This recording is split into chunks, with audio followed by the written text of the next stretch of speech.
Can you guys see? Yeah. Yeah. So what we'll do is today we'll first go through an introduction basically on the GTD workflow. I'm sure many of you are familiar with GTD, but just to kind of set the context. The second thing we'll talk about is setting up of the system. After that, when I say setting up of the system, I'm talking about questions that come to us like, how do I do initial data entry? How do I capture data? How do I transfer the data? What if I already have some data that's available to me? How do I transfer that? And there'll be some secrets I'll tell you guys around Notion, which might help you. The third one we'll talk about is API integration and choices. Arjudev, I hope you're able to hear us. Yes, I can hear you. Okay, lovely. Then I'll talk a little bit about my choice of integrator and why I chose them. And then there have been some questions around should I choose Integromat, should I choose Notion Automation, Automate.io and stuff like that. And then what's the difference that Notion has created? See, Notion has moved basically from a developing software into a developed software category, right? And I'll tell you what that means, from the context of what's just happened, because Notion cannot go back now, from where it stands. And it's a marked shift from where it stood originally, okay? Then we'll talk about the workflow itself, which covers a whole host of topics. We'll cover some special use cases. And then, I'll push so that, in the last 20 minutes, we can just do Q&As. I'm trying to cover all the Q&As that are there in the main session, but I'm quite sure that, there'll be additional Q&As, things which are there. Just jot them down, take a pen and paper, jot it down. In case something comes up, then we'll take them towards the end so that then, you have seamless answers. The idea being that, we'll try and cover it quickly in the beginning itself, so that then, the number of questions that you may have might get struck off or might be commonly struck off, amongst all of you. Okay. So with that, let's just start on the call. So why did I choose GTD, and what does GTD do as a reference? So I'm quite sure that many of you have read David Allen at least once, right? And the thing is that if you read something once, then you actually didn't read much, because what happens is that you miss a lot of points from the fact that you read it just once. And what you're interested in doing is to be able to read this many, many times over, so that you start to get a sense of what is really happening. If you take David Allen's book as such, essentially he divides the entire workflow into 5 buckets. He calls them as collect, process, organize, review, and do. What we do in collect is there's an aha moment that comes to you. I need to do this. I have this great idea, or I need to read this book, or I like this article and I want to read it later. That's where you start to capture something. But what's happening is you're capturing only the essence of that topic in that moment, right? So that's collect, okay? Then you get back to your workspace, you start to process that information in a little bit of detail. And when you start to process that information, you ask yourself some more questions. Where should I be doing that activity? When should I be doing it? What kind of energies do I really need to need? So I start to shape the collect information into some kind of a process. In organize, you start to kind of package that information to say, is it part of a project? Should I link it to a project? Is it a task? Is it something where I need to make a bill payment and I need to schedule it on a monthly basis, in a much more refined manner, and all of that? That starts to happen in much finer detail under organize. Okay. In review, he basically, David basically looks at review as being something which you do as part of step 4 of the process. But I feel that because things have gone electronic, there is no need to do review the way you do reviews, the way David describes it. I would rather do that in do, which means I find out what am I supposed to do on a daily basis and then configure it on that basis. And then when I have to do weekly reviews, or I do reviews in reference to contexts or to different situations, I go back into the review stream, and I will get into this, and I will talk about this, in detail as we go along. And do is, of course, do.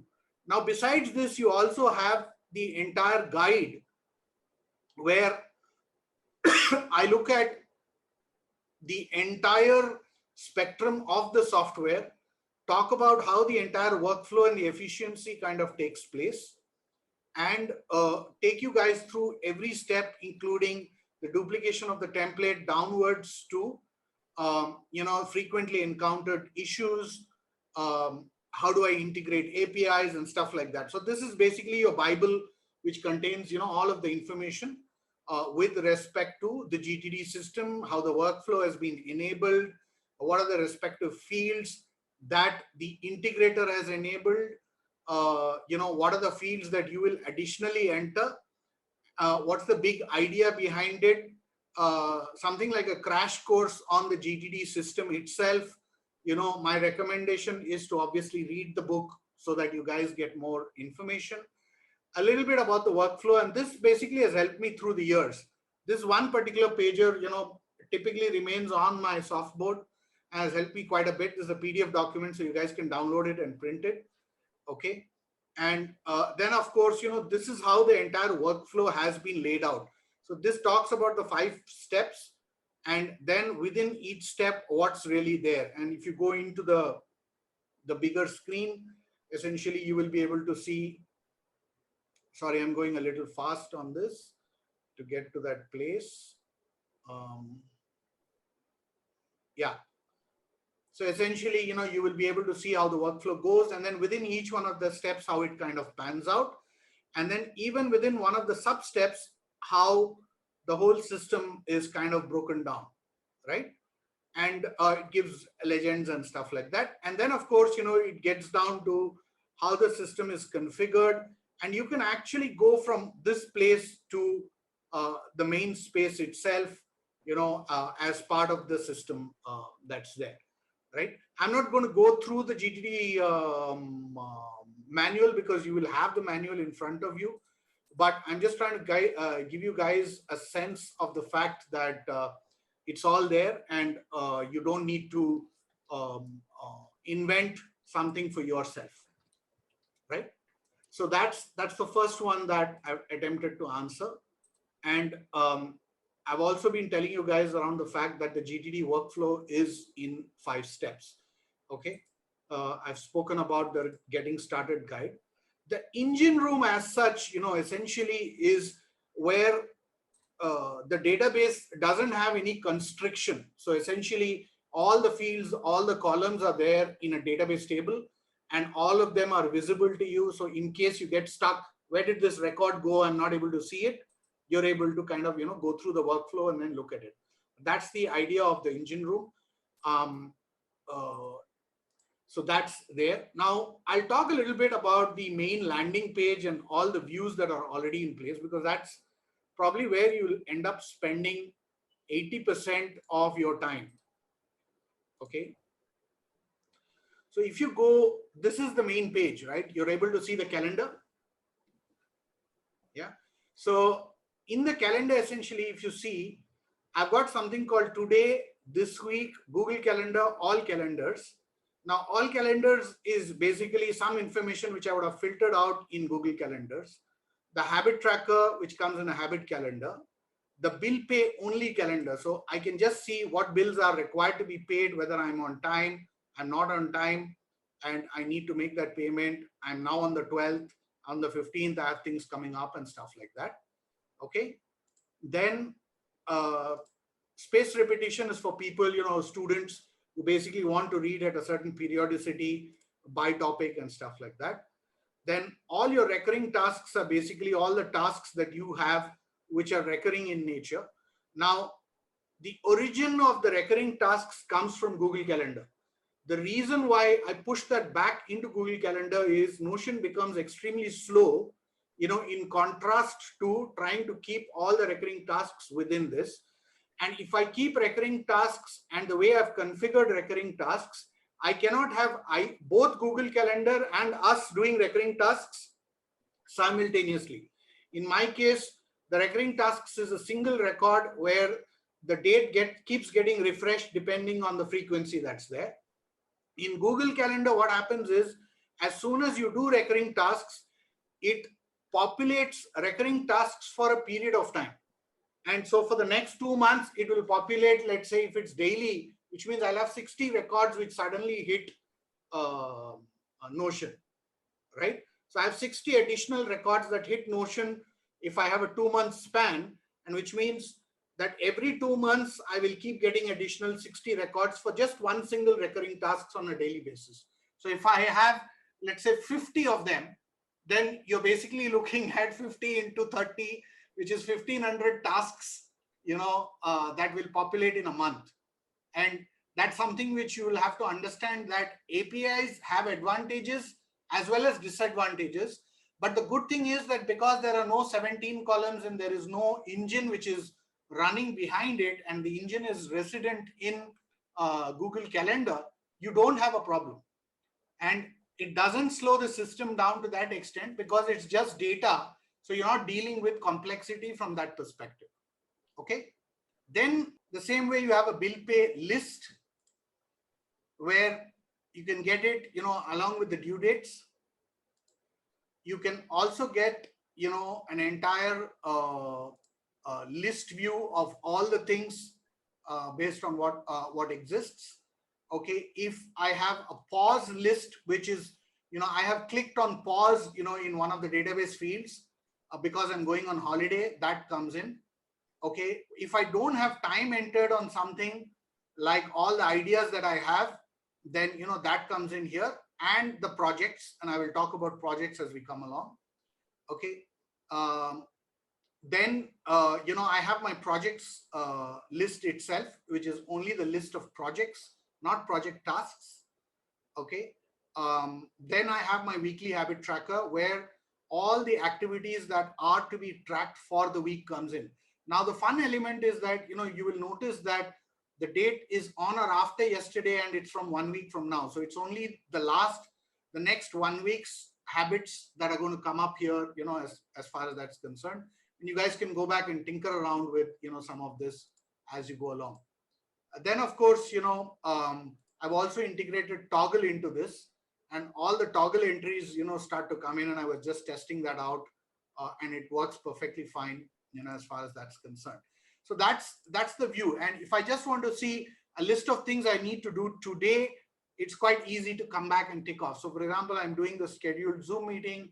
At the end of the meeting, I can just say tick, and then, and then the thing goes off, tomorrow, because the filter is basically the date is today. So it doesn't take anything else, in addition to that. Are we okay with the main view? Because this is the view that you will use probably 80% of the time. Okay. Now, within the workflow, in terms of navigation, I've set up the entire sync block stuff that's there, and I will show you how I've set that up. Okay, so if you go back here into the main page, okay, you will find, this one doesn't matter now. So you will find that, I can go in, let's say, into guide.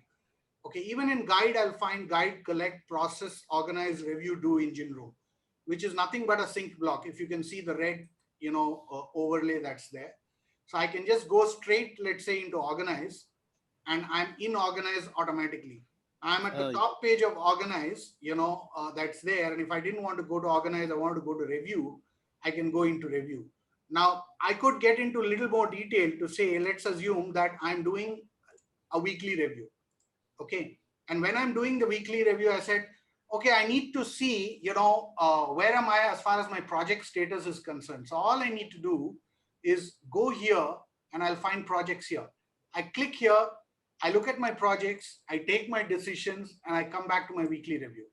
Then I say, okay, fine, this is something which I also need to make sure it's there in my monthly review. I go to my monthly review and I'm able to see whether something is there in my monthly review or in my yearly review. Or I say that's the next action that I should continue with, and I can get this into my next action as well. So depending on how I want to work the system, I'm able to go from one place to another. What does next action mean? What does daily review mean? What does weekly review mean? I put that up in the getting started guide as well, so that you guys get a sense of what's happening. And if you notice, the brilliant thing is that the whole thing is synced together by the sync block. Right, so there's a menu system that's in place. I haven't put this up in the main template, which I share with you guys, which will happen over the next few days.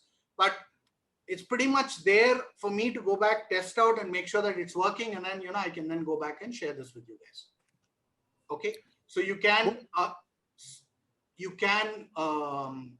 kind of download this if you want to, or you can create your own sync blocks depending on how you want to create it. And creating it is quite easy. You just type this in, okay, and then highlight this, okay, and then in the link, you basically go and give your link. In this case, I've given the link of this page, which basically takes me to Trash. So like that, I've just created the links so that, in every page, whatever needs to be the main flow, that's the flow that's there.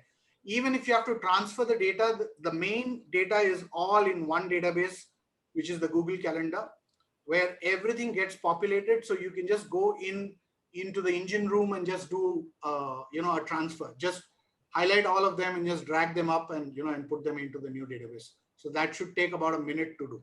Okay. A toggle entry. What you mentioned, toggle entry, and you've got toggle there. What is a toggle entry? Toggle is a software which basically does time blocking.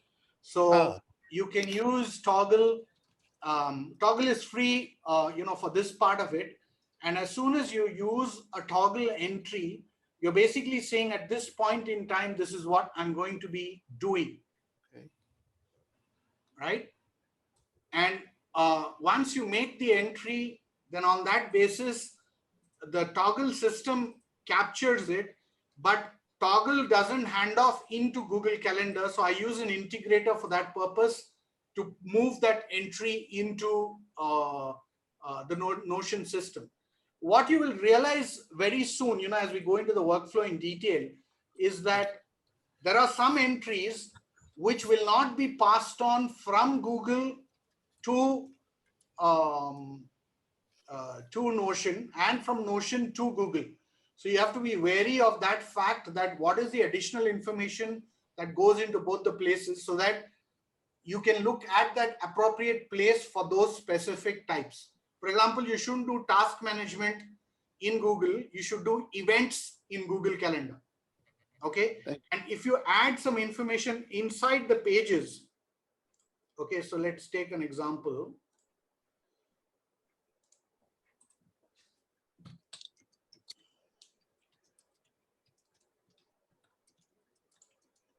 So in test, you will find that I just entered some checkboxes called test 1, test 2 inside the pages.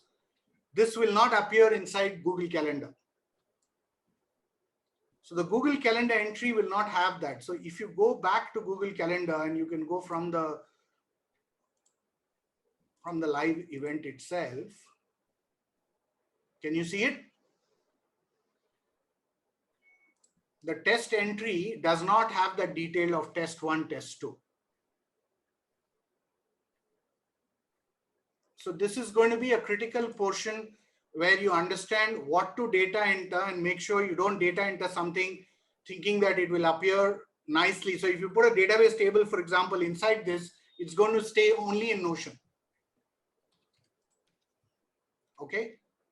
So let's carry on with our checklist. Okay, so we covered this. Okay, so in the views, you will find that, I've used timeline, I've used Kanban views, I've used gallery views, I've used a whole list of views, that's there, right? I spoke earlier about why I moved recurring tasks into Google Calendar, because it's just making the system faster. We're able to have a conversation, on a system just for the sheer reason that, it's so fast. I can move between one place and another place. Okay. So that's, as much as the introduction is concerned. Let's go into the initial data entry. Now, the initial data entry itself, you can do this in many ways. You can do this straight into Notion, where you go into the capture area, or the collect area. You go into to do and create a new entry, and then data enter the major stuff, and then do capture. As soon as you give the date, there is a two-way sync that happens between this database and the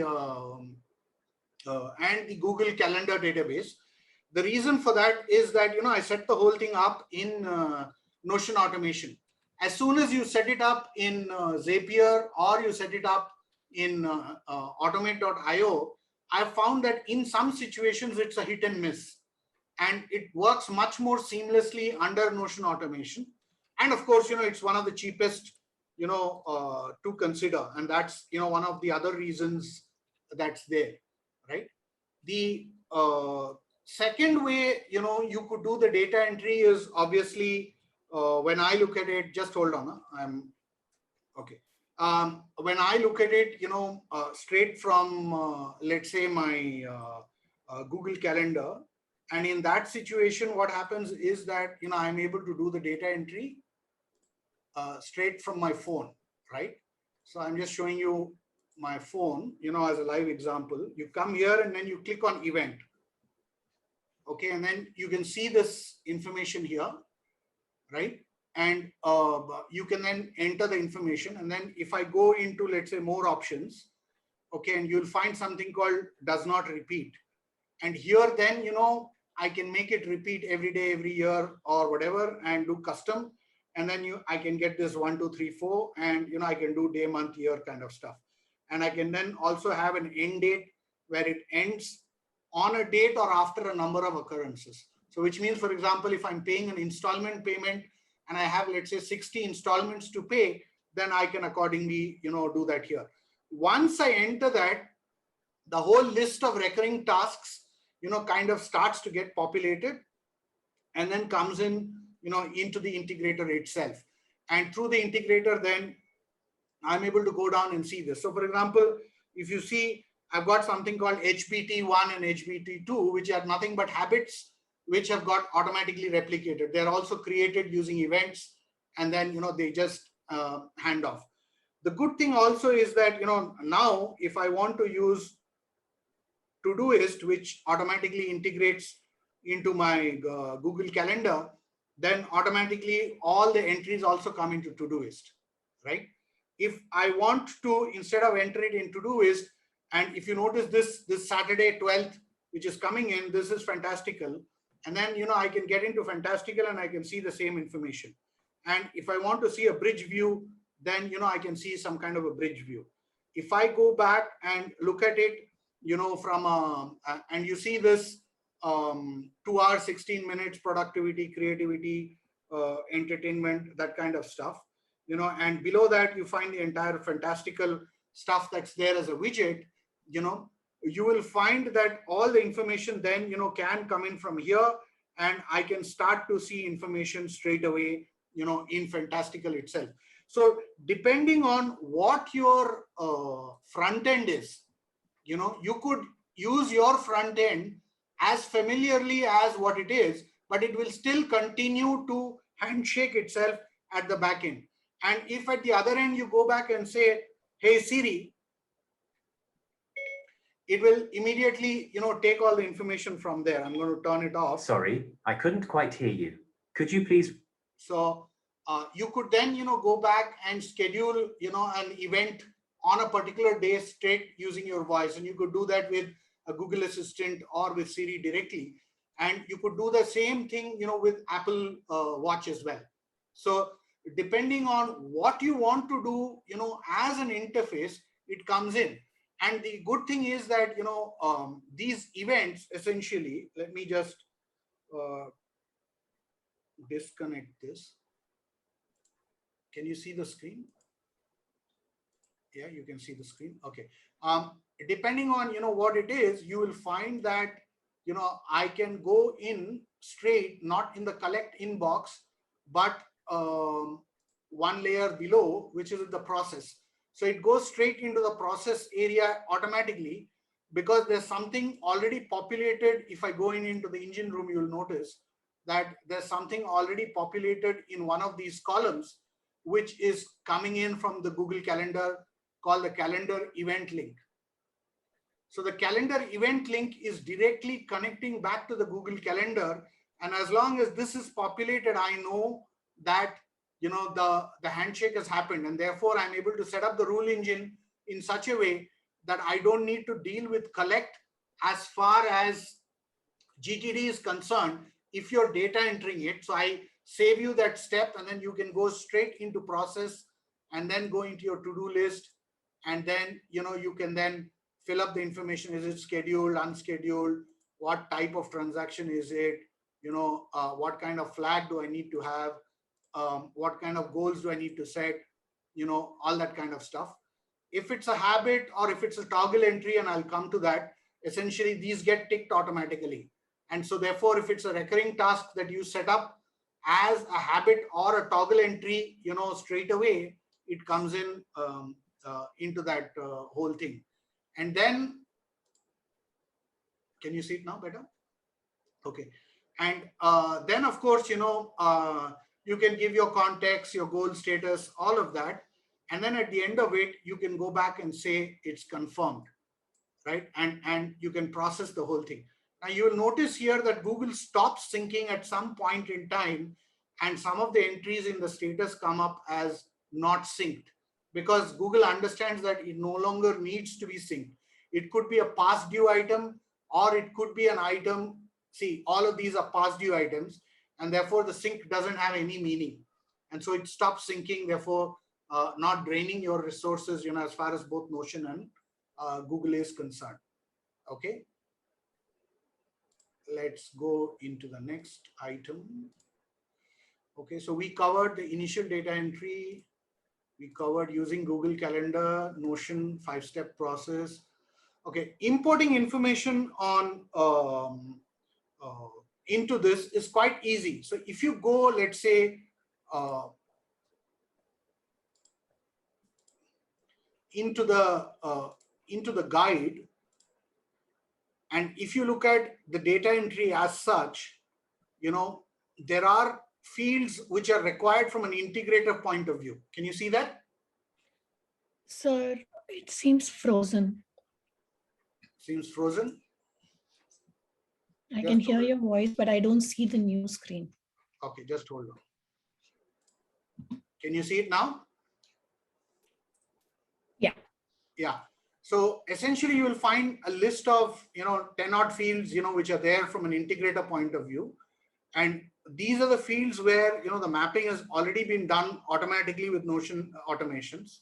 Okay, and then there are fields, additional fields at the bottom, which you will find some of which are formulae and some of which are here they are. Some of which are formulae, some of which are select and checkboxes. Now, if you find any of this information similar in your existing database, let's assume you've been managing your calendar today using Notion, then what you need to do is to rename them so that they match any of these or any of the above fields. And then when you do the drag and drop, what happens is all that information gets populated automatically. You see, this works with any RDBMS or any kind of database, where if the name and the field matches with the length as well as with the character type, then automatically it picks it up and then assumes that that is what the information is, right? In a CSV, what happens is every field is taken as text, right? But in Notion, because there are different properties, it tries to match the property and match the name, which is the name of the property. So for example, the default property is called name, not task name. So if you've named something as task name, you need to rename it in your database as name. So once you've done that, then you do a drag and drop, which is easy to do, of all the data. All the data gets automatically captured into your new database, right? So you have to do the tinkering on your database and not in this new database, because this new database has several linkages based on the fields. Okay, let me go back. Okay, now we talked about voice-based capture. So I haven't tested this with Alexa, but I'm assuming that it will work. With Siri and with Google Voice Assistant, it will work. Siri, I've tested it extensively. Google is because they have linked back to Gmail anyways, or Google Calendar, so it should work. Apple Watch, it works, and I've tested and shown it to you guys also in some videos. Okay. Now, what you need to remember is that you need to set up Google Calendar as your preferred calendar. Whatever Google Calendar you have, you use, or you intend to use, you need to set that up as the preferred calendar. As soon as you don't set it up as the preferred calendar, there is an issue. Okay. And so when I use a voice assistant, it will go back and post by default into your preferred calendar or your default calendar. Your default calendar, if it is, let's say, a Google calendar, which is not linked to this account, then you will have an issue. Or similarly in Apple, for example, if I use the Apple calendar, it will not sync. Okay. Now the same thing I can do, whether I use the front end as mobile or whether I use a tablet or an iPad, I can use the same thing. Now there's one question I keep getting is, can I use this or can I use that as the application for my front end? The answer is, if you can make sure that it integrates with Google Calendar, go ahead and use it. Otherwise, don't expect that the sync will happen. The second thing is that there is the other integrators, have to do at least multiple entries for add and edits. And therefore, let's say a meeting is cancelled, and if I delete it, let's say in Google Calendar, it'll get automatically deleted inside of Notion and vice versa, provided the date has not passed. But if the date has passed, then it won't sync. So it will be an additional entry which remains because it goes back to unsync. But if you take other systems, they have separate add and separate edits, and you need to make sure that you test each one of them. And a lot of people, who've been doing videos on this have said there have been hits and misses on this. I have found it cumbersome to go back and do this, in the other integrators. I've tested that out and I've found too many entries to be done. And of course, every entry, if it's 4 entries, then basically, I run out of 300 entries or 500 entries very quickly. So this is the other part of the worry, where I want to pay a certain minimum amount of money and do this, right? So I've got an affiliate link in case you guys, are intending to pick it up. And I've told you, on my choice what it is. It's not that I don't use Notion automation, Automate.io or Zapier. You'll find me using those in specific use cases as such. And I don't have a problem in using any of these service providers. It's just that, when I found options to use it, I found that option wasn't the best. So for example, I use Toggle to Google Calendar, as part of a Toggles app on Zapier. Okay, on Automate.io, I use Microsoft Outlook to the new email, that I send, and I will take you through one of these use cases, where I talk about this in a little more detail, right? And then, of course, for the rest, I have mapped all the fields automatically, and this has been done at the system level automatically. And the thing is that, it syncs pretty much, every 5 minutes. And if it doesn't sync, I can just go back and, just refresh this, and it'll automatically start the syncing process in case I want to see an entry and see that it works and stuff like that when I'm initially testing it. These days, I'm not testing this side of the world because there's so many other things that I can go back and test. Okay. So that's, as far as the integrator is concerned. Okay. And the difference you're finding, right now, because APIs have been opened up, is that you have now a world or a universe of apps that's available to you outside. And given the fact that Zapier has 3,000 interconnections, um, Automate.io has say 200 of them. So you've got at least 3,000 of these, interconnections which are possible. Now, even if I say 100 of them work really well, that's 100 apps versus Notion alone. And trying to build a functionality within Notion just slows down Notion, because Notion is not equipped to handle industrial work. And some of us, have worked with Notion in a much, much more deeper way, and we'll understand, what we're talking about, right? Now, coming back, a lot of people have also asked me as to, what happens with Integromat. Integromat is a fantastic workflow-based solution, but there is a slightly larger learning curve than what is there with Automate.io or Zapier. So if you're using Integromat, you can use it. Integromat's pricing is very similar to, I would say, Automate.io, because if you go back and do the calculations and the math, you will come back to the same numbers approximately in that bargain, but they have other nuances going for itself. Now, I didn't find the experience so good that I would switch to Integromat versus, let's say, Notion Automation. And I would prefer to use Notion Automation as my primary driver, and then look at Automate.io and Zapier as my secondary drivers to drive the other entries.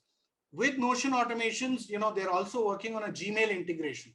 So I pay $5 per month, on Notion automation. I'll pay another $5 for Gmail. I think that $10 is more than worth it for 80% of what my workflow is.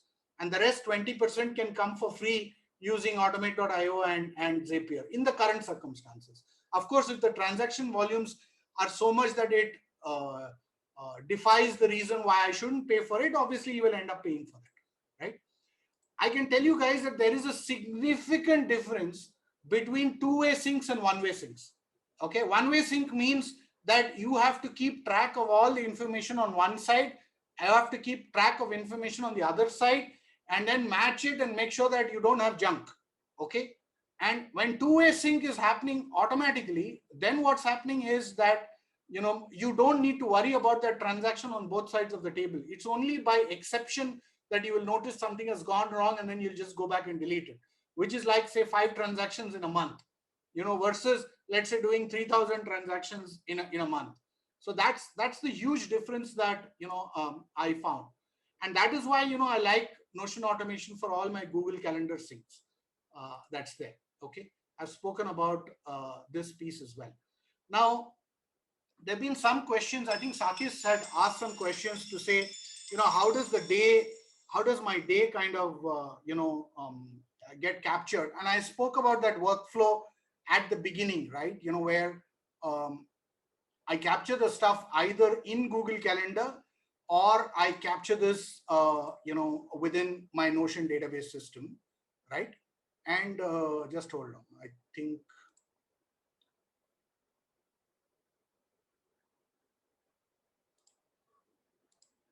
So I basically, do a lot of my work within the to-do part of the whole thing. Now, there is something which I do on the idea side, which is very, very interesting.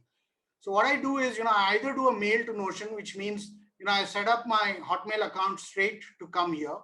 And you can see a demo of that as well. And once it's done, then automatically the integration basically just comes and lands itself here. And then from here, if I like the idea, then, I can just drag it and put it into Google Calendar. Then it becomes an idea that I will follow through. Okay. The other thing that I do is I've started doing something called Notes to Notion, where I'm basically capturing that, as part of my data entry on my mobile, and it goes straight from my mobile, from my Apple system, straight to Notion directly, right? And there is no integrator involved in between. It is just configured, based on something called shortcuts. Okay. Can you guys see? No, you can't see. Okay, you can see my system. Okay, so if I go back, sorry, I have a lot of apps. if I go back into notes for Notion, right, and I can just say hi, and then enter something.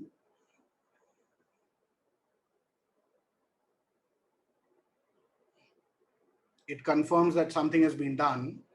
And now within a second, you can see the hi here. Can you see it? Right? So the way it works essentially is that I've set up a shortcut. Sorry.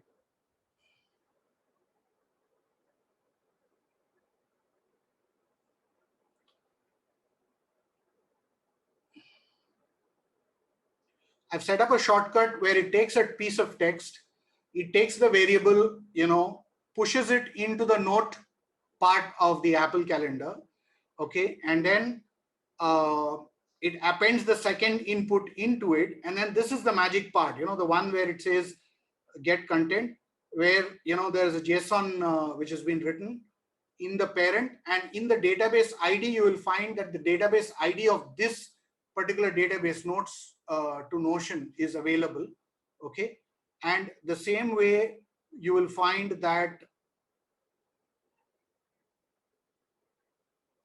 the property name is what is captured here, which is this name here, okay, and this is the input that's coming in from this place, which is pushing it in. So there's one more place where I had to go back and enter the information from Notion. So if I go into Notion, into settings and members, into integrations, and you'll find something called Notion shortcuts here. Let me just turn this off so that you guys can see. Can you see it? So I had to go back here and I had to copy the integration token. And how you create it is basically go back here, go into my integration, and and you create a new integration. And there's one that I've created called Notion shortcuts. So which goes and directly creates it. Now what happens is once I embed this information into the shortcuts file, then automatically it knows that it's got the authentication for Notion. And the second is it's got the authentication for the database table, right? So what I will do is, for you guys, I will share these shortcuts depending on whether, of course, you use iOS or not. And if you guys use Android, I really can't help you, other than share the file with you guys. But what you guys can do is, insert this and then enter your own 2 credentials. And once you enter it, it will just work like magic, right? And which means you don't pay any integrator. You're not going to pay anybody, right? The whole idea is not to pay, right? And so that's this one. Let's go back to the checklist. So I had a question. Yeah, tell me. Do you think that now with iOS 15 bringing in shortcuts to the Mac, this can be integrated so that a normal keyboard shortcut on the MacBook can help us capture notes on Notion directly as well, using the same automation feature that you just showed us? Okay, so there are 3 types of automations, Arjudev. The first type of automation is basically cloud to cloud. Okay, the cloud to cloud is very simple, where you're really talking about all these Zapiers and of the world doing it. The second type of automation is happening desktop to desktop within the same desktop. Okay, and that's the automation that you're referring to, for example, with Typinator, with Keyboard Maestro, with Stream Deck, and with some of the others. Those Stream Deck does desktop to cloud, in certain examples, like it does in Toggle, right? Which I use. So I use a convoluted system between Toggle and Gmail, as Google Calendar as well, right? The third level of automation is starting to come in, where you can do scripts. Okay, now these scripts are configurable into your Mac, okay, and into the erstwhile automator. It's not erstwhile, but it's still there, but the automator which resides within the MacBook, right, where you can really write code. Okay, and now what's happening is that if you can for example, write Python script, or you can write a JSON file. Okay. And then, you can start to insert stuff straight into Notion as well, in a different way using APIs. Now, all four of these I see merging as we start to realize this use case is possible, right? And as we experiment, and that's why I was saying is that Notion just opened up, if I may say so, a Pandora's box, right? Because they suddenly said earlier that I'm a closed system, I'm an all-in-one workspace and all of that. Now they're saying anybody and everybody can come and integrate with me, which means they've become an open system from a closed-ended system, right? So the number of people who are going to do, let's say, open source coding is also going to increase to integrate Notion into it, right? And performance, got a big relief for Notion because a lot of the performance is now in engines which are resident outside of Notion. For example, when you talk about Calendly integration, all the entire scheduling is not even being done by Google Calendar. It is being done by Calendly or its equivalent like Vimcat, right? And that's the advantage you're starting to gain, is that you're now pushing out the information to be processed in a certain way, and the accepted information is what is now going into the ecosystem. So therefore, you have engines which are interoperating with each other. And this is one of the biggest shifts that Notion has undertaken. And it will be a complete aha moment, because it's an ecosystem where everybody survives rather than saying, I survive and you die. So that's what it is. Now, will it open up a number of possibilities? The answer is yes.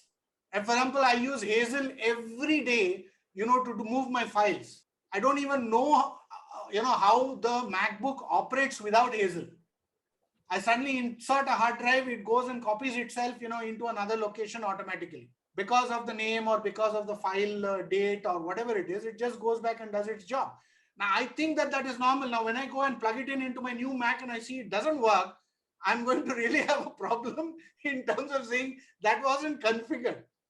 So there's a whole lot of configuration to be done, which means that in a sense, when you embed yourself into an ecosystem, you're going to have to stay within the ecosystem, right? Because you've set a lot of things up, and to unshackle some of that stuff is going to become more complicated.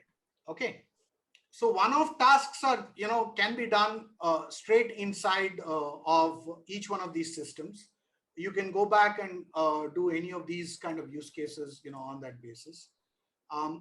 The difference between a task and a project is extremely important. See, what's happening is that a lot of people just enter something thinking that it's a task, and finally they find that the task has at least 10 more tasks to be done. And that's where you need to go back and break down that task into subtasks in the system and then attach it back as a project. So when you go back, let's say, into the system, okay, you will find that within review, for example, I've categorized the projects with this gear shift knob, and the tasks that are linked back to a particular project, which is, again, you can select the project and the sub-project, on that basis, and you can filter it to a project level or a certain sub-project level as well, depending on how you want to look at it. Okay. You can start to see, when I tick this, then this is what is happening. So you know exactly what is happening there. This linkage is something, that I created in the organized space. So when you go back and define something is a project, it will come with a gear knob here. And if you define something as a project task, it'll come simple like this. And then I start to enter and link the project up. Okay. And then I find out, which one is the project that I should go back and link it up to. And let me try and, so when I go back and search on this gear, on this, what it will do is it will go back and filter out the list of projects for me on that basis. And if it finds those projects here, for example, then it will just filter that out. And on that basis, then what it will do is, you will see only the projects, and then you can link that project task straight to the project itself.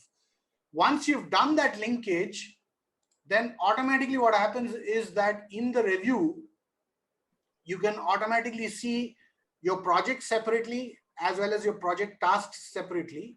And then you can go back and then, tick them off once they're done. And once they're ticked off, then, it will show you the project progress that's there. Are we okay? Okay. There was another question that was asked. Let me try and go back to the questionnaire. How are we doing on time? Okay. 1 hour in, sir. Yeah. So how do I capture and modify meetings? So here, essentially, in Collect, you will just go ahead and type it out, just like a task that's there.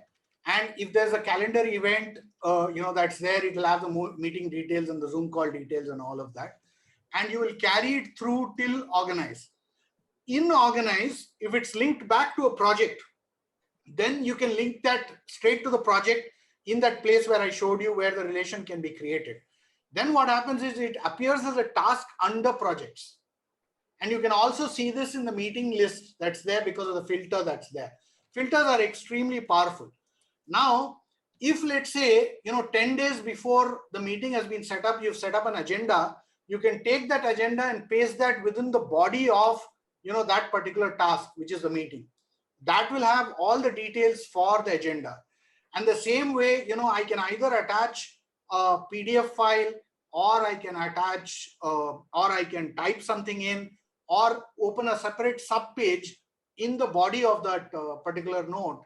And that will automatically take you and tell you, what is the minutes of the meeting, right? So that's quite easy. So for example, if you come here, okay, and let's just take today's event that's there. Okay, you have a scheduled Zoom call. So here, what you can do is, you can enter your agenda. Okay, and here you can go back and enter your minutes of the meeting. And if you want this, minutes as a separate page, then you just convert that into a page, right? So you just then have that. And your agenda also, what you could do is, for example, you could just turn this into a toggle and completely paste the whole thing. Now, if you notice, I said paste and sync. And now what's happened is if I go back and change anything in today's call, it will automatically go back and sync here, as part of our new synced block, that's there. And automatically, if I go back and let's say tick here, then it's automatically, it will go back and tick there also, right? So see, you can see it ticking because of the network, it's a little slower, but you can then, see that in. And because of these blocks. Now, the good thing is that, it's not just one synced block that you can use. You can use multiple sync block within the same block.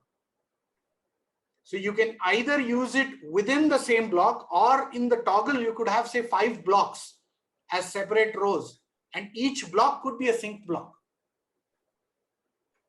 Now, you might say that, I already have, let's say, linked databases inside of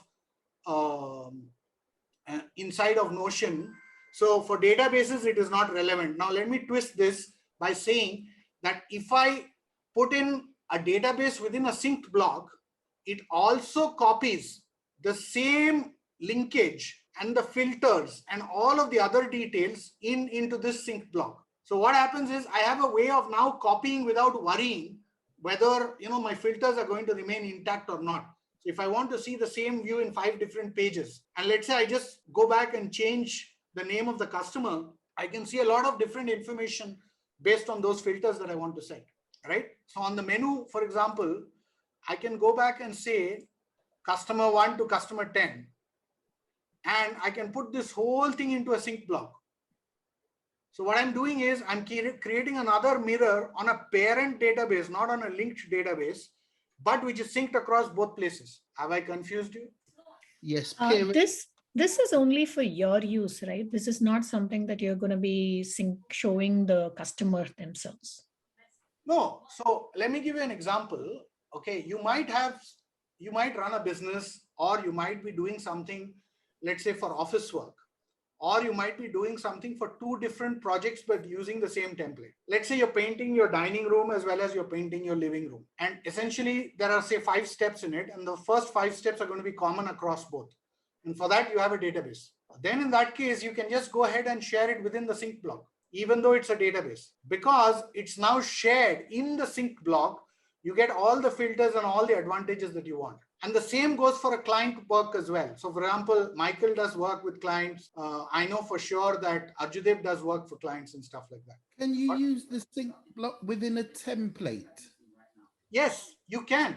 Okay. You can use it within the template, or you can get the template to embed itself within the block. Oh, okay. So you think about how you want to set it up. That's the beauty of the whole thing. Okay. It depends on how you want to set it up. If you set it up the other way around, it will do the other way around. It's very powerful. We just look at it with a monotone, and that is the reason why, you start to see certain differences. So anyway, so how do you capture meetings? I was telling you guys how I keep notes for each meeting, agenda, meeting notes. Converting meeting notes into tasks is a manual activity, unfortunately. You still have to type out your tasks and put them in. What you could do is at the bottom of the meeting notes, you could say tasks, and then drag those in manually into your task manager or a Google Calendar, and it'll automatically create the tasks without you having to really type it fully in itself. But you will still have to create the tasks, as part of the whole thing. Okay. Translating tasks to projects, we spoke about. Project responsibility, there is a column that I've created called responsibility. If you go into the properties, can you guys see? Yeah. So there's this field called responsibility. I've just opened it up and now I'm closing it back. Okay, and because it's inside the table, or you can show it, separately, depending on in the timeline, you get the different views that's there. So I can click it here and it will come in the side column, or otherwise, it will come within the embedded list within the time block here. So depending on that. Okay. So that responsibility, then there are 2 ways to do that. I've created the responsibility as a select or a multi-select column. Okay. However, if you're working with Notion for Teams, what you can do is you can convert that to the people property. So for example, here, if you go back, you find something called person. Can you see it? Can you guys see it? Yeah. So this person is, the property that it will move into. And then what happens is that all the people linked back into your Google Workspace can automatically be selected, as part of that. Since now this is an individual account, obviously, there are only a few of us, who access this account as such. Are we clear? Okay. How do I capture projects? I've told you. How do I capture recurring tasks? I've told you. Now, recurring tasks is just a direct data entry. How do I make sure my bills are paid? So once it comes here and then, I put them in the process stage and I call it a bill payment.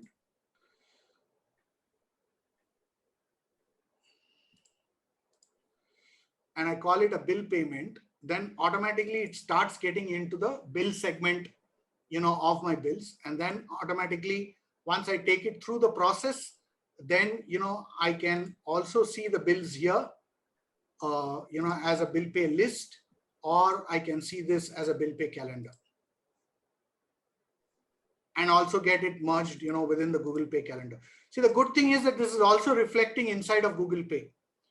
The difference is that this tick is not coming in Google Pay because it's a property which is not linked back, sorry, not to Google Pay, to Google Calendar. So this tick, for example, that I do, it will not come into Google Calendar because this checkbox is not linked back yet.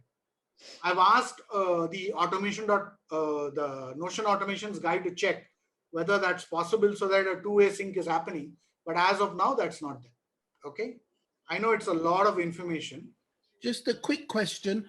Yeah. On the reoccurring tasks, I'm a bit confused. Are you making them reoccurring in Google, then they're automatically syncing back? Yes. Or you? Yes. Yes. Okay. Yes.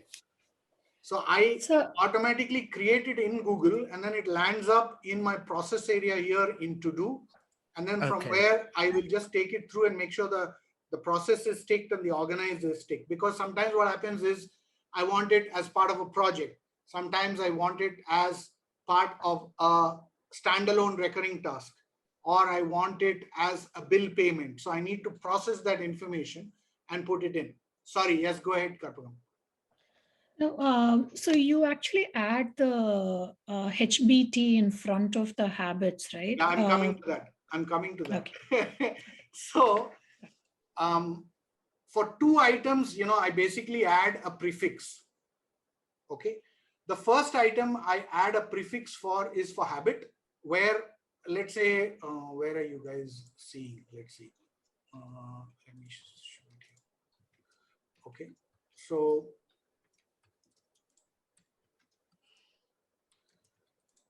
if you go into the habit calendar, you will see an HBT come up here. I have three habits here, okay? HBT1, HBT2, HBT3. And all of this, kind of comes up here automatically, as part of the list. And it comes, if you see, it gets populated by the day. Now, if I want to add a new habit, 1 second. This is the slowest part of the whole thing. Oh, sir, it's frozen. Will it come? Oh.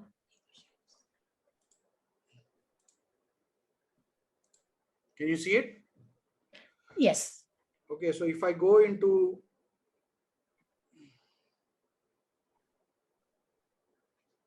Google Calendar and I press this, and I have something called event. Okay, here I basically, since habit 3 has been done, I say HBT space -4, and then I say test. Okay, and let's assume that I repeat this once every month. Okay, and I do this Saturday 8 p.m. to 9 p.m. Just that's there. Now HBT4 has come. Now let me do a little bit of Google magic and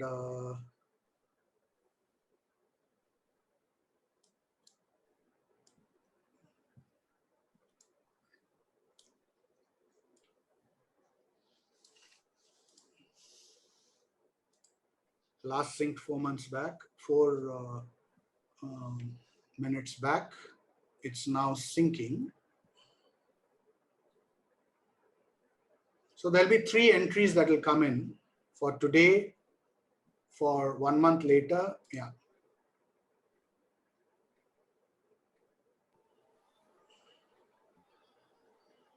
So without the HBT, it won't sync to. No, the reason is that what I've done is I programmed it in such a way that it looks for this HBT code and then pulls it out and says it's a habit. I understand. I got it now. I need something to help me understand this thing. So what I'm doing for you is I'm taking out the need for you to data enter saying that it's a habit, itself. It will come here. I'll tell you. It'll come under organize.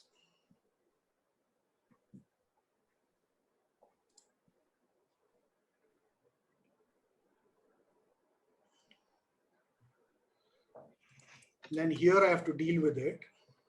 See, HBT4 has come. Can you see? Can you guys see?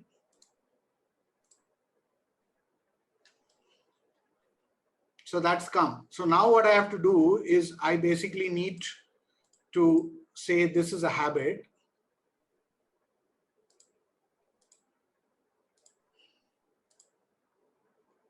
And I have to link this back to the habit dashboard.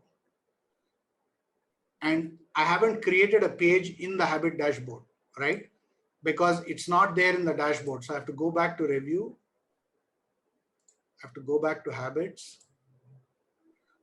And then I create a new line and I call this as HBT4 test. Okay. Now,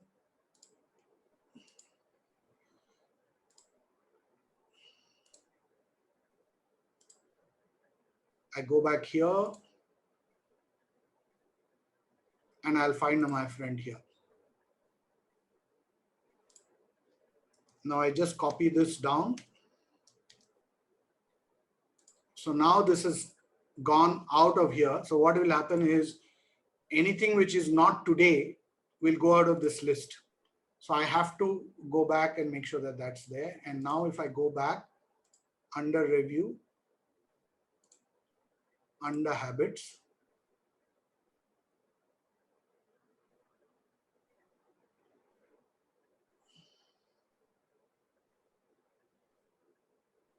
HBT4 test is showing in July. In June, HBT4 test is showing here. So if I tick this, for example, June is completed, right? And what it does is that it shows 100% against HBT test. Can you see? So you see, it's so quickly integrated, just a few clicks and then, you just need to see it here. So automatically the whole thing comes in, and you can see it out here. Okay, so let's continue. Okay, what if I don't have time for my actions? It won't show up in the Google Calendar, but it will show up in the collect area. Okay, then different parts of the workflow you're seeing. Habits, I've told you. Syncing my actions to energy levels, that's quite simple. Essentially, what I've done is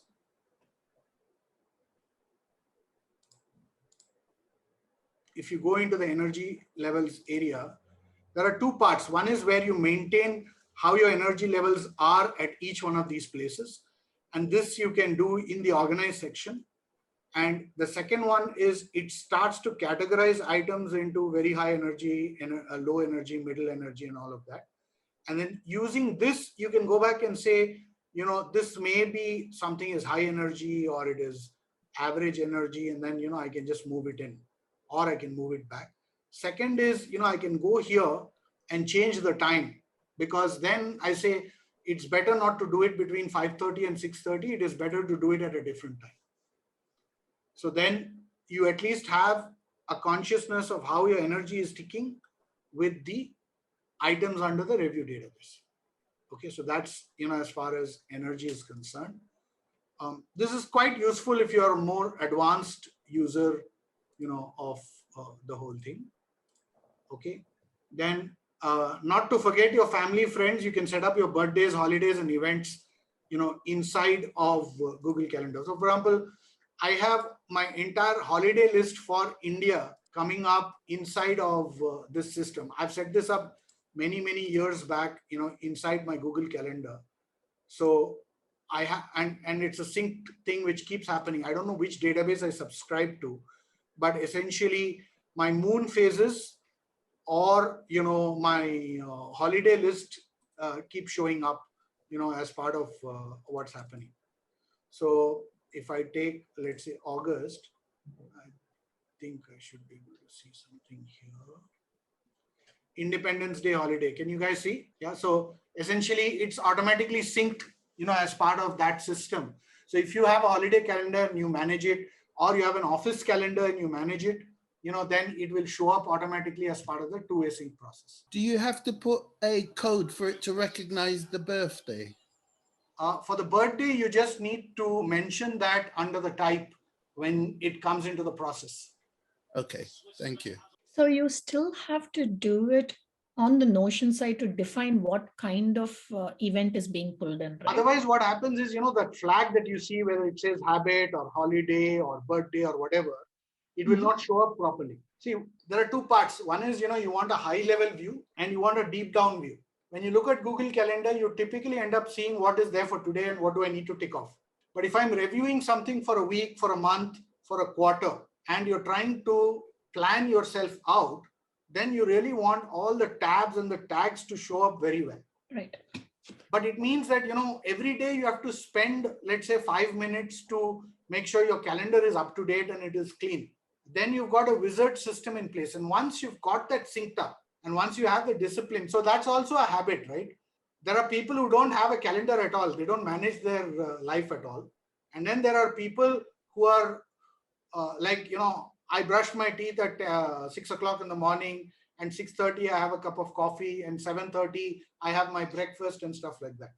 So both are two complete extremes. I'm not asking you to be on an extreme, but I'm saying be somewhere in between so that you have a calendar, you know where you've blocked your time and where you've utilized your time. Where you've blocked your time is the checklist as far as your Google Calendar is concerned. And the toggle part of the entries allow you to say, where have I actually spent that time? It doesn't matter as long as you're using some system, some Pomodoro. So for example, I use this cube also, as part of my Pomodoro. So it depends on, what you use, but you have to use something. And the good thing is that, you can mix. So you can mix stuff between a meeting and a recurring task, a notes for meeting, an idea, and that kind of stuff. You can mix that out. Okay. And if you want to flesh out ideas, you can divide an idea into relevant step and put that as a project or as a task also. But you're on top. Now, the other part is that, a lot of people look at this in isolation. So what I've done is, let me show you one more example. Can you guys see the screen? Okay, there's one more example. Let's say, I see this website called Flipboard quite a lot. Okay.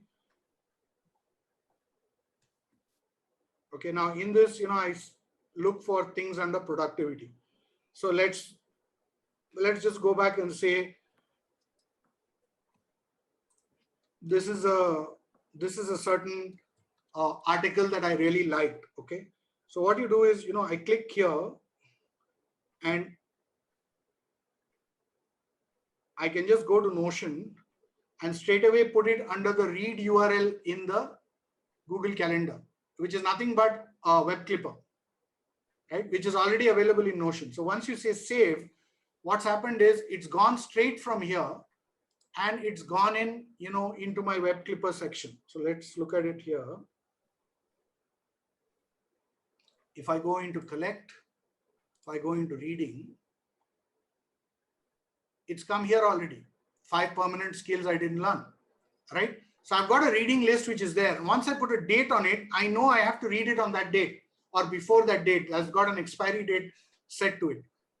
And since it's part of my queue, there's nothing in my head. I see something and I send it to Notion. So you've got different things which are coming in. So you've got an email, you've got an idea, you've got a note that you can send. You can, send your reading stuff. You can send toggle stuff. You can send Calendly stuff. So I book a Calendly meeting, and the guy accepts it for a certain time or date. It comes and books and gives it a Zoom call time. It gives it a Google Calendar time. And then Notion automation comes and picks it up and straight away pushes it in, right? Okay, I'll run through this list quite quickly. I think I'm done. What if I'm a student? I've covered. How can I review the information? There's an entire section on review. Review is probably one of the most powerful things that I've put in, into the system. And if you notice, review itself, at the topmost layer, it has 12 items, including a trash box. Under goal status, it basically has 8 items, which is next action, waiting for, on hold, someday, reference, reading, idea, and toggle. Under context, you can go back and look at, what is the context in which I will do the activity. If something is empty, then you can go back and look at it. If there's a period review, I can review stuff weekly, monthly, quarterly, half yearly, and yearly based on my calendar results. If it's a recurring task, I can go back and see what are my recurring tasks. Am I okay? If it's bills, I can go back and see, whether my bill payments are getting properly scheduled, and I can mark that off. If there's an alert item out here, which means, something has not been paid. This fellow could not come because of coronavirus. But anyway, projects, I can see both the projects as well as my project tasks in great amount of detail. Habits, I can go back and review the habit dashboard and what's my conformance levels for the month based on this. Okay, and you can also see that in the front. Completed, I can see. Archival, I can see. Archival means, there's a rule which is created to say the following records have not been touched for 6 months or more. It should go into archival. So the last edited date on that record is 6 months or plus, which you can reset to 3 months or whatever it is in the formula. But as soon as you do that, then, everything that is 3 months and plus, you can just drag it into archival. Then all you need to do is when you go into the engine room, you see the stuff that is coming up here and you don't want it anymore. You just go back and drag it into archival. So for example, I can just pull it out here. Right? So automatically then, it goes into archival. This is a completely different database. Now, what's good is that you can run all of this information on your archival database as well. Now, if you go back and change the title of this to say archive for Jan, Feb, March of 2021, it will hold even more data. So which means that every quarter you're creating a new archive record. And what you can do is, you can just create a page out here, right? And push that in for 2021 separately, 2022 separately. So by year, you have archive records which are already stored. So it's not like you're deleting the records are still available. You can go back. For example, if you're writing out your appraisal for the year, you want to know what did you do for the year. So then what you can do is you can have a special flag to say this is an achievement for the year, I should remember. So all of your achievements you can bring out and then, write it out. Right? So it depends on, how you use the system. It will go back and feel useful for you. Okay, so let me quickly get back and I will open it up to questions. Okay, information, easy way, detailed way. Okay, so you'll notice that there's something called done and I ticked it off. Right? There's also something else called status. If you go back into the fields, and there you will find not started, started, completed, allotted, that kind of detail also. So sometimes you just want a checkbox and tick it off. And sometimes you want to maintain more detail. I'm waiting for Michael to respond to something. So that's, again, another way in which, you can go back and look at that. Filters in GTD is extremely powerful. Huh? Every part of GTD has been worked up using these filters. So it will throw up information as much as it is relevant to you. And if you want to change a view, you can go back into the filter and change the view a little bit. So you want to tinker around with the dates, you want to tinker around with the project name, feel free to go back into the filters because the filters have been grouped and subgrouped, one at the system level and the second is at the individual level to throw up that information, okay, including the entire workflow that goes from left to right. Okay, you can add more fields. Don't break what is created, but add more information. Okay, prioritization, I use the Eisenhower matrix, so therefore, you can go back and look at it. I think we've demonstrated Web Clipper, we've demonstrated send email to ideas, notes to Notion. A day in the life, I showed you some level of use cases that's there. Okay. See, the thing that I wanted to say is that everybody has his or her own workflow.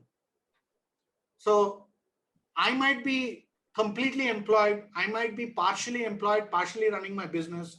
Partially, I might be part of a non-profit organization. Part of it could be church-related activities. Part of it, could be related to my business. Some of it could be related to an ailing mother. Part of it could be related to something else. So you have different challenges as far as different individuals are concerned. Somebody might be pursuing tennis. Somebody might be pursuing singing. Somebody might be pursuing something else. Therefore, you're not likely to have one size fits all. And when I designed this system, I kept it open enough so that everybody can use it, customize it, and shape it up to their liking.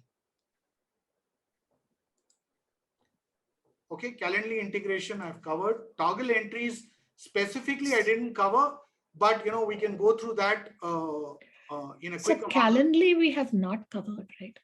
Yeah, Calendly is simple. See, Calendly, what happens is that in Calendly, when you go there, it integrates automatically into. And that is through Zapier? No, it natively integrates. Oh, okay. It natively integrates. Okay, so you will find this here. Sorry.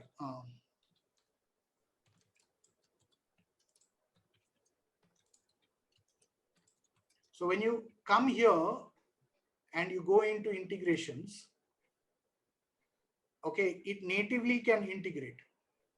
and there's a key with which it can go back and integrate into Gmail, into other things, or calendar connections, and it will integrate. So if you go back and Google on it, you'll find that Calendly, very simple to integrate, just 3 clicks and you're done, as far as that's concerned. What happens as a result of that is you get options, right? So if I go here, for example, I'll get options here, and let's say I select 18th, I will get options for 18th.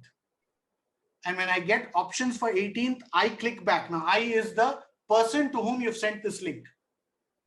And when that person clicks back, then this gets blocked as far as that person is concerned. Okay. He gets an invite with Zoom call details. You get it blocked straight into your calendar. Once it's blocked straight into your calendar, then our friend Notion Automation comes and picks it up and puts it into your Notion. Okay. Simple. Got it. So you're not doing any work. Okay. As far as Toggle is concerned, there you need to do the integration, right? So for example, I have to set up the Zap. Okay. And when I set up the Zap, see, the system is slower than, when I set up the Zap, then I have to choose the app, I have to choose the account, I have to choose the triggers, I have to test it, and then, I have to, in the same way, do the same thing in Google Calendar, and then test the whole thing, make sure it's working, and then switch it on. And once I switch it on, every time I create a toggle entry, something happens. Now I'm a very lazy person. So what I do is this, you can't see this, right? I have Stream Deck on it. Okay. So I have my toggle entries. So if I'm doing some work, let's say related to setting up, then I can go back and, let's say press this. Okay. If I go back here, and you'll find that it's got 6 actions related to that. So it goes back and opens up certain things, does the data entry, does the delay, and then, comes back. So this whole thing is set up automatically as part of Toggle. I don't use it with this computer, I use it with another one, but I have Stream Deck configured here, and I'm doing some setup changes that's there. And here again, if you go back and notice, and it's not there in this one, but it's there in the other one, where before the edit, the system text that's there, what I've done is I've said TGL here. And then put a dash here. So what happens as a result of that is this data entry goes straight into Toggle. And because of this Zapier connection that's there, Comes off to Notion. it hands off to Google Calendar. Which And once it takes hands your off to time. Google Calendar, then our friend Notion gets it. Got it. Okay, so it's a 3-way sync, in each of these cases that I've done. Okay. Michael, have I confused you enough?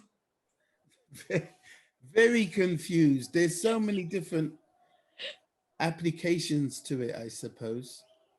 For me, I'm currently using the PPV system, but I want to transfer over to your system, which I think is more functional and have more automatic syncs.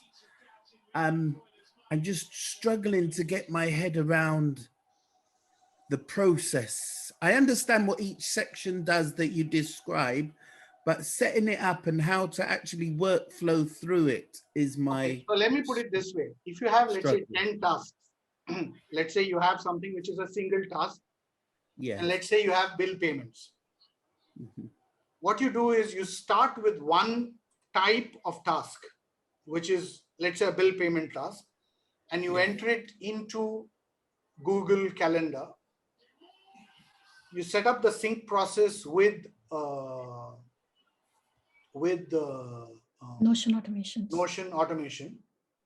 It hands down into Notion now. So now Notion and Google Calendar are talking to each other, right? So you don't have to worry about anything. Once you set that up, then all you need to do is to enter it in Google Calendar, for example, and then it straight away pumps in that data automatically by month for bill payments. Like that, you have to take it at a task group level, right? If you try and do everything, you say, okay, fine, my whole life now needs to go into this, it doesn't work. It doesn't work. This one is much more powerful than Todoist individually, much more powerful than Google Calendar individually, much more powerful than a project management system individually, much more powerful than an idea tracking system individually. But collectively, what it does is it takes all the power of all the other systems and integrates it with yours. That's the purpose. But now, if you want to use all its power on day one, you will take time to kind of process it. For example, if your boss came back and told you, do you want to do this now, later, next month, or do you want to have 5 more meetings on it? You'll say, I've got what you want to tell me. Let me go back and clear my head, and I'll come back to you tomorrow afternoon, right? That's something of that nature is what you will go back and tell your boss, because you're just getting used to the system and to a new idea.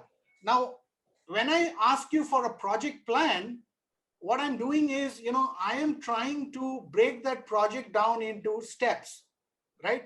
So I'll ask you, okay, how many meetings are you going to have for the project? Then you say, I don't know. How many team members do you need? I don't know. What kind of resources do you think you will need? I don't know. What kind of investments do you think you will need? I don't know. What kind of marketing help you need? I don't know. Because, you just got briefed that information from your boss. Now you have to go back, discuss it with your team, put it down on a piece of paper, break it down into something which in software we call as work breakdown structure, put it down in a detailed amount of planning, right? And maybe create a Gantt chart out of it. And then you will start to realize what's really missing, right? And then in this whole bargain, you won't know some of the terms that some people are talking about, right? Even if, let's say you work for Notion, and Notion starts talking to you about sync blocks before sync blocks got released, then you'll go back and turn your head to your neighbor and say, what the hell is sync blocks? Right? So you got to kind of assimilate a lot more information before you can start to react on time zones. The same way you take it, don't start with projects, because projects can be very simple. For example, I could just have to wash the kitchen floor every 2 weekends, right? Or I could come back and tell you that, I need to do, let's say, a $100,000 project, for renovating my home, which is a big thing. Then, you've got to think about, okay, which is the civil contractor I will take in, what design firm that I will use, what kind of kitchen cabinets will I need, what kind of kitchen architecture do I need, design that is there required for it, what kind of plumbing do I need. So there's so much you need to answer in your head for yourself before you have that clarity. So take simple things and transition it from, even if you want to transition something from PPV to here, you transition it in chunks. You understand something clearly, you put it into this chunk. You understand something clearly, put it into this chunk. So that's how, it will work. I will give that a try.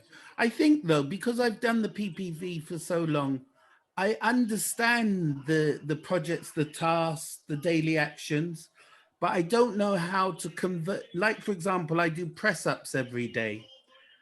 And I've been trying to, it's easy to put in Google as a reoccurring task, a habit, but I didn't have the HBT. So that's what was missing, making the link into the system. See, if you will have to get the system. See, I thought about this quite a bit, right? And when I thought about this, I said, how do I get you guys to data enter the least amount of information that's possible? So when I did that, I asked you guys to enter that HBT in the front, right? And somewhere here, I would have written this as well. Let me try and see. Can you see it? No, I'm saying you can see the screen. Yeah. So if you notice at the top itself, I've said that ensure that everything is prefixed by HBT and the habit number, HBT1 for first habit and TGL for toggle entries. Can you see it? So Yes, I I've missed tried that. my I'll have to level go best. back and reread the guide. You have to read the guide because I've tried to put as much as I know back into the guide just for you guys, right? And I don't know whether PPV has a guide, for example, but the idea is that you guys should be able to read by yourselves. Thank you. Other questions? So, yes, sir. I have a list of questions. I Yes. was just waiting for you to finish. So could you take us through the Hotmail and Notion link that you were talking about, where you just Yeah. send a mail? Okay. So first is you create an email for Hotmail. Is that clear? Okay. Okay. You create a new email for Hotmail. The reason is that you want to store all your ideas into Hotmail. Okay. New ideas, everything you want to bring it into Hotmail. Then what you do is let's say, take an integrator. Okay. So you use automate.io for Hotmail integration? Yes. Okay. See, I always look at number of transactions that I get for free, right? Before I have to start paying. That's the first question that you'll ask yourself is, does Zapier have the service? Answer is yes. Does automate.io have the service? Answer is yes. Are they comparable as far as feature functionality is concerned? Answer is yes. Okay. Does Notion automation, the money that I pay to Notion automation, cover this Hotmail service? Answer is no. Okay. Right now. Okay. Because the $5 is only for the Google Calendar. Sync, right? Now, then what you're doing is you're going back and then saying, what's the trigger?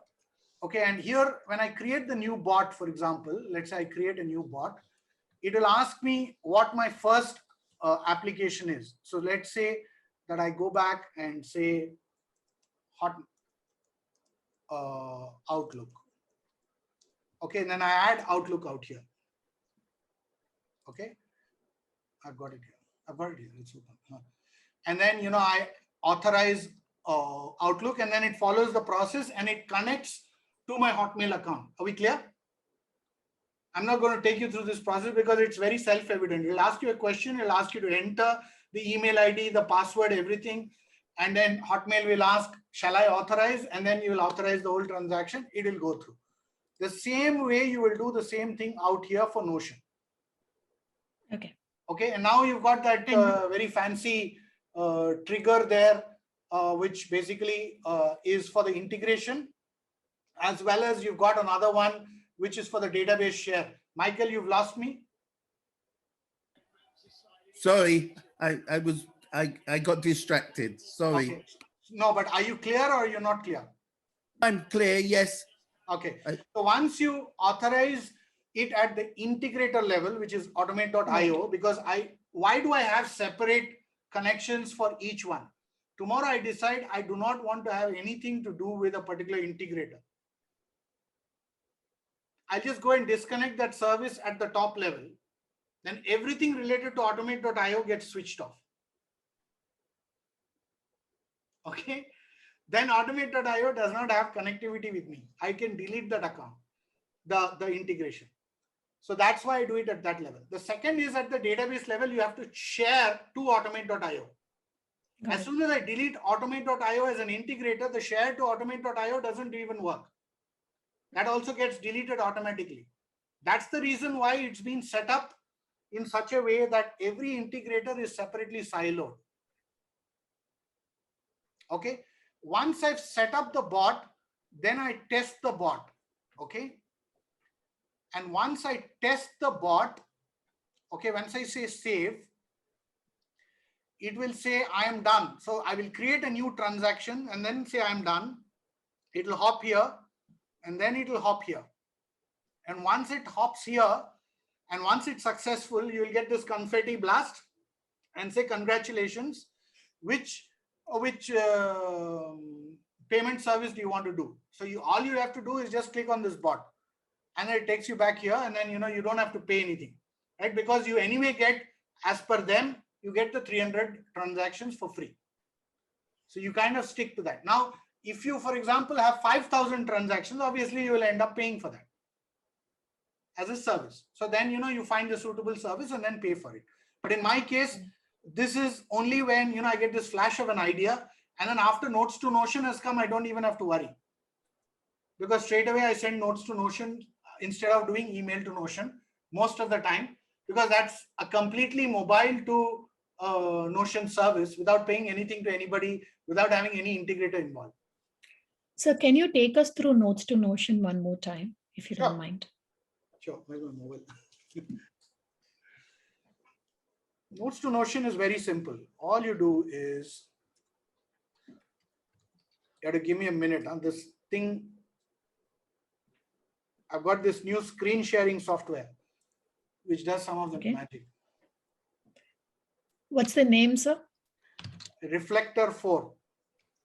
Reflector 4. Yeah.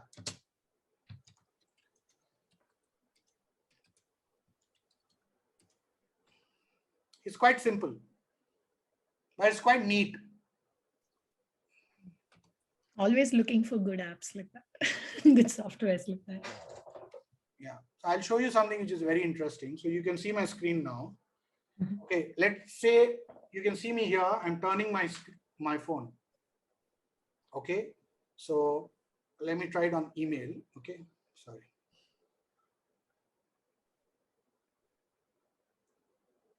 Okay. Can you see it automatically turned horizontal and vertical? So Yeah. it's actually extremely good, from that perspective. Okay. So Notes to Notion, what you do is you go into shortcuts. Okay. And once I send you the link, it will give you something like this. And I will tell you in 2 or 3 places where you need to enter the API code, the bearer, after the words bearer. And the second place is you need to enter the database details. And both are, in this network area somewhere. Okay. And all of this information is available inside of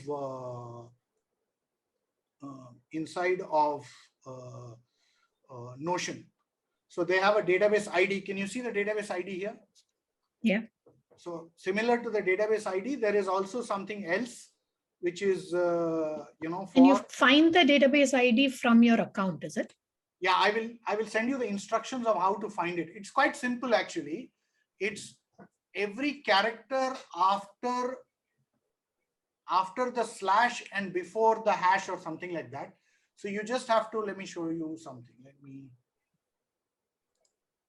So let's say you go to collect.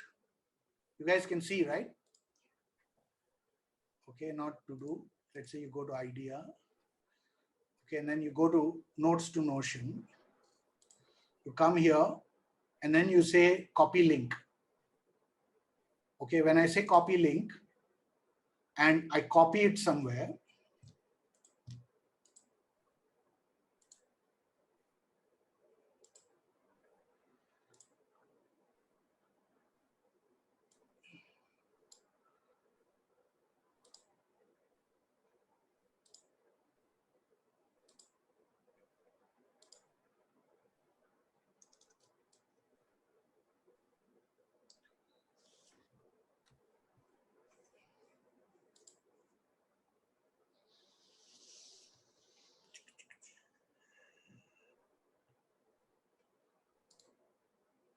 can you see my notes?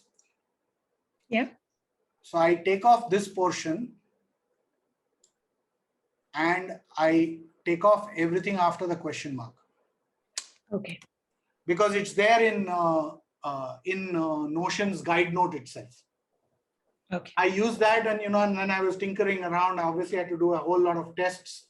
Once I did the tests, it worked, and I said, okay, fine, I'm fine. And then I went and changed some of the parameters.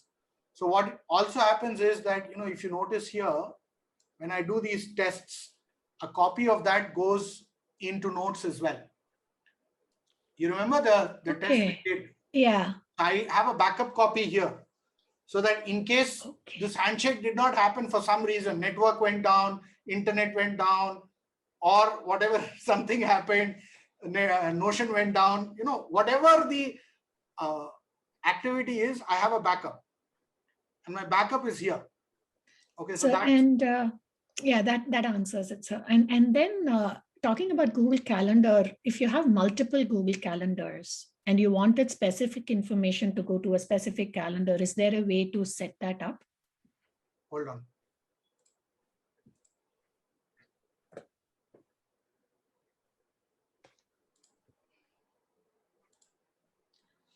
Can you see the calendars that are integrated with my account? This is Notion automations. 1, 2, 3, 4 Google calendars are integrated.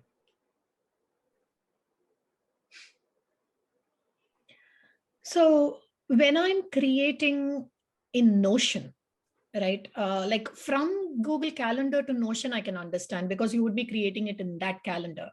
But when you're creating it in Notion and you want it to, because it typically gets pulled in, right, into the calendar, how does that work? Okay, so that is also the reversed way around. That's why I said it's a two-way sync. Yeah. So that is simple. No, because what I'm seeing is I have actually synced. I went ahead and got Notion automations and I have synced my calendar. Some of the tasks are reflecting in the calendar and some are not. So I have a feeling somewhere it's getting, I don't know which No. calendar So you it go is gone to to. to-do. So Okay, you go to to-do. Let's create a new to-do. Okay, and then I say message Karpagam on Notion automation. Okay. Can you see the screen? yeah. You can see the screen. Okay. I don't know which screen I'm sharing, so I have to keep asking this question. So today is 12th, and let's assume that I give you a time. And what's the time now? 8:21. So I say 8:25. Yeah. Okay. Now I've set this up. Now I'm going to use my sync fellow. I'm just doing the sharing. It's come already. Can you see my mobile? Yeah. Okay. Can you see this entry? That's right. Okay. And it says notes from Notion SO and all that. So if I click on that, it'll take me back to Notion. That was really awesome, sir. Thank you so much. Okay.